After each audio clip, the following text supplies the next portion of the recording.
আমি গত কয়েকদিনের মধ্যে একটি রিপোর্ট দেখতে পেয়েছি, ফিনল্যান্ড পরপর 5 বছর ইউরোপের এই দেশটি পৃথিবীর সবচেয়ে সুখী দেশ হিসাবে নির্বাচিত হয়েছে।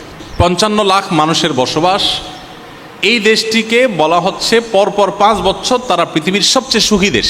কেন সবচেয়ে সুখী দেশ? তার অনেক কারণ আছে।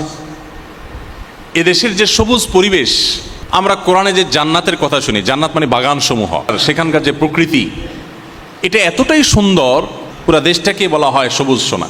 এত সুন্দর একটি দেশ, এত সুন্দর প্রকৃতি, সেই দেশে শিক্ষা বলেন, সংস্কৃতি বলেন, অর্থনীতি বলেন, সব দিক থেকে মানুষ সুখী। অপরাধ প্রবণতা মানুষের মধ্যে নেই বললেই চলে, যার কারণে তারা পৃথিবীর সবচেয়ে সুখী দেশ হিসাবে পরপর 5 বার নির্বাচিত হয়েছে।